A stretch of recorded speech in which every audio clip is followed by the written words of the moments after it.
I'm Anna Roskoski, and this is my persuasive speech. Imagine you're watching TV or a movie and this pops up. Immediately you're going to think, I want one. It looks like a little cat, something you can cuddle with, something you can watch TV with, something you can pet, harmless. However, what you're not going to realize in that first second is that eventually it's going to turn into this. This is what most people don't realize when they see these little animals, and exotic animals, and that they want them, and they start to trade them internationally and from other places like Indonesia. Lauren Slater in National Geographic in 2014 explains that people want exotic animals as babies because they're cute and harmless. But the problem is, when their sexual maturity kicks in, so do their natural instincts. And these people who are taking care of them are not able to take care of them anymore. They don't realize in the beginning what these animals actually need and what they are going to turn into. Individuals are domesticating these animals, however they don't have the means to do so. Therefore, they need to implement the government needs to implement a law prohibiting the use of domesticating these animals. So the problem is that there's no federal law. Instead, there's a state law. Every state has its own individual law explaining how these animals need to be treated. But instead, we need to create a federal law that will make a consistent law for every state to follow. But first, before we go into what actually the law needs to entail, we need to discuss what an exotic pet actually is.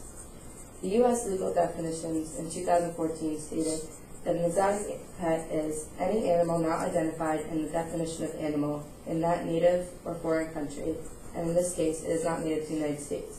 This includes animals such as lions, tigers, boas, and other types of bears. Like I stated before, there's no federal law. Instead, there's different types of law that each state has. As you can see in this graph, or in this map, there are states that have a complete ban on all the possession of the animals. And there are also states that make that there be certain licenses for owners to have. However, there are also certain states, not too many, that don't have any license or permit requirements. North Carolina, the state we're currently living in, currently does not have a law that prohibits the private possession of exotic animals. Also, there are laws that prohibit the federal laws that prohibit the importation of these animals. These laws include the Endangered Species Act, the Public Health Services Act, and the Lacey Act.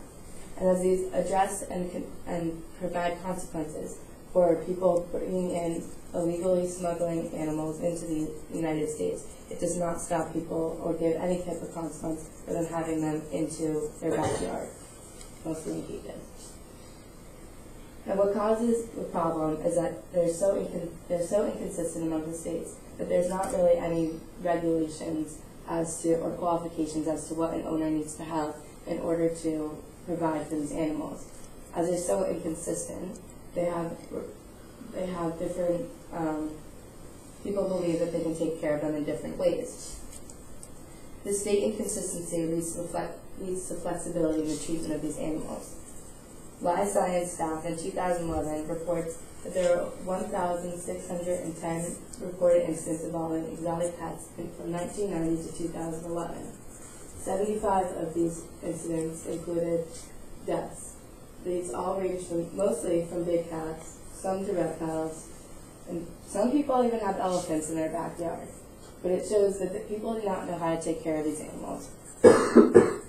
So the problem also continues with reptiles. Since they're not consistent, and there's no veterinary care for them, people are scared to take them to the vet. So they also provide diseases which can affect many people, not only you, your families, your friends, but also the communities.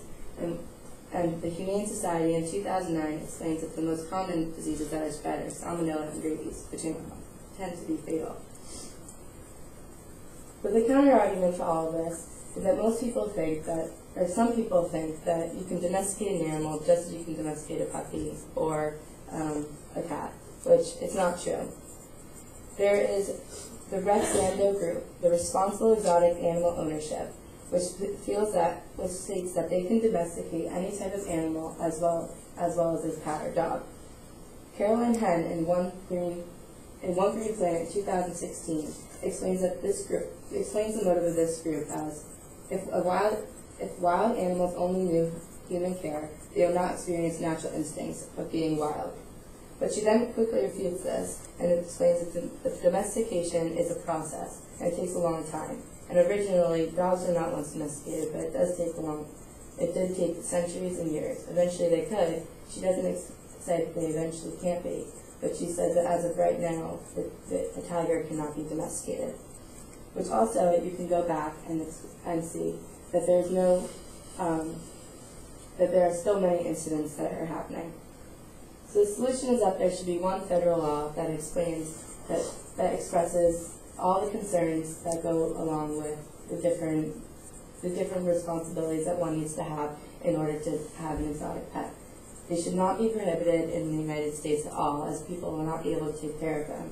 But it should be, instead of having state inconsistency, there should be one law. But the law needs to answer these questions: who, what, where, how, why, when. All of these laws need to be, or questions need to be addressed so that we can have an effective system of consequences and the ability to regulate the animal trade. Overall, we live in North Carolina, and currently there's no law on what we need to do in order to have an exotic pet.